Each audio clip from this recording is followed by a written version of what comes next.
Hi everyone, I'm Lauren, and this week I want to share with you something that's deeply personal. It's about a wake-up call that completely changed how I see success, relationships, and what it really means to be authentic in midlife. And if you've ever felt like you've checked all the boxes, but there's still something in there, some feeling of emptiness inside, then this one's for you, for sure. And if you like this topic, go ahead and like, comment, share, and subscribe. That always helps me out. So picture this, I'm approaching 60. I've got a successful 25-year career behind me. Seriously, my gym numbers would make some 30-year-olds jealous. I'm flexible after years of yoga practice and blessed with good health. On paper, I am winning. But here's what nobody talks about in these motivational posts about aging gracefully. I was also completely stuck. And you know what's fascinating? Research shows that 75% of men between 40 and 60 report feeling unfulfilled despite professional success. 3/4. That's not a coincidence. That's a pattern. And as I was about to discover, I was part of that statistic.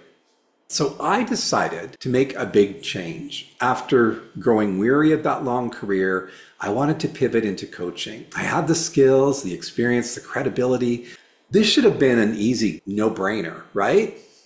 Wrong. The moment I stepped into entrepreneurship, it was like every unresolved issue that I'd been carrying for decades suddenly showed up at my doorstep. One coach warned me about this and said, as you embark on this entrepreneurial journey, you're going to face challenges that will force you to heal things that you didn't even know were broken. I kind of laughed at that, rolled my eyes even, but that was a big mistake.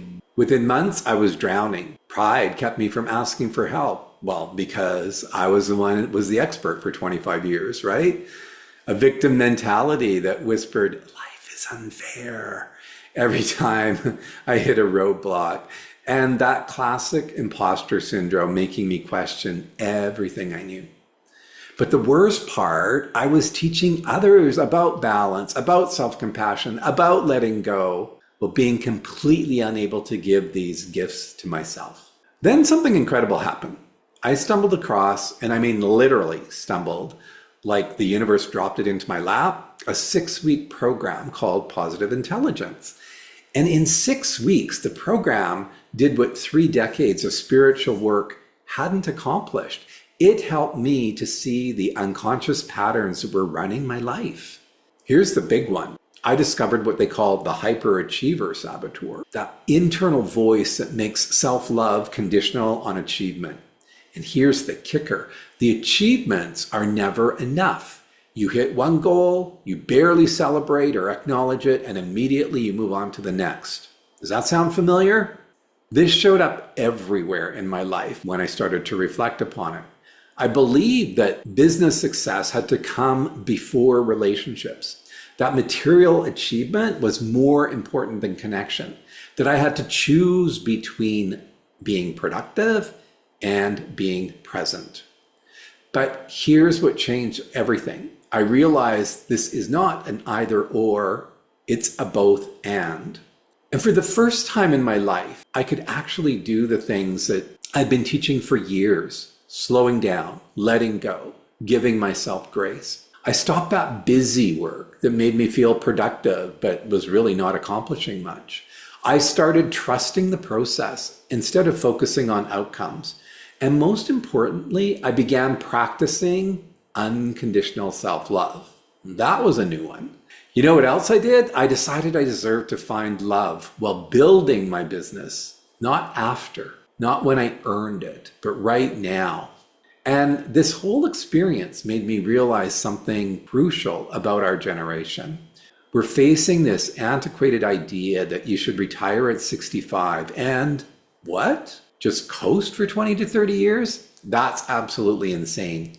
And research from the Harvard study of adult development, the longest running study on happiness, shows that people who stayed engaged, continued learning, and maintained strong relationships are not just happier, they're healthier and they live longer.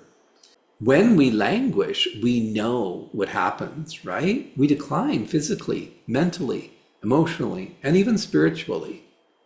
So what does a successful 60s and 70s actually look like? Here's what I've learned.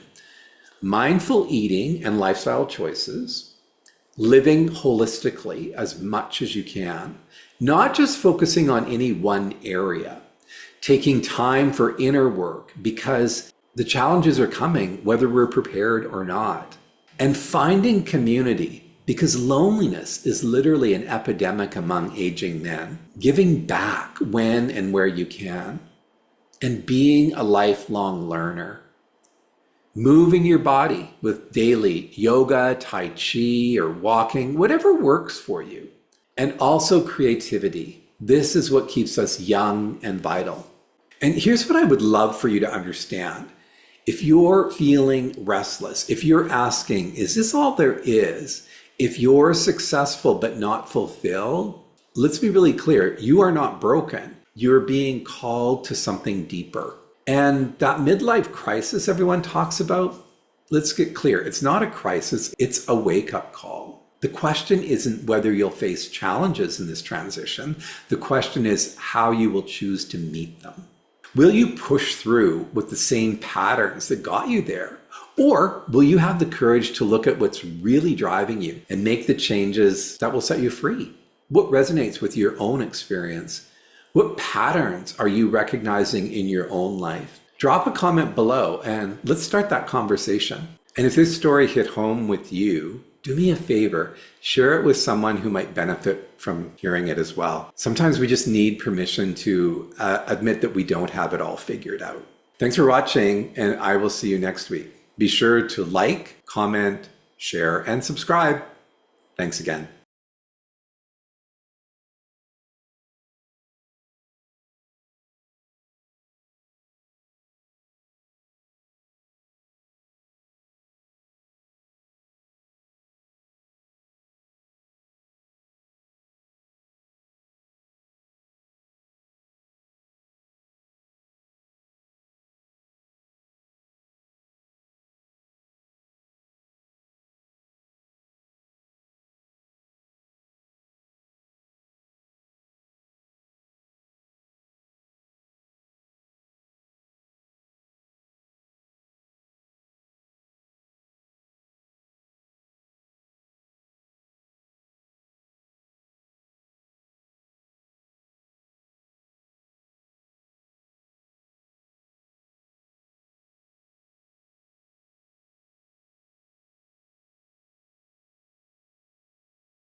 Want to take it a step further? Go ahead and book a midlife clarity call. All that information is below. Talk to you soon. Ugh.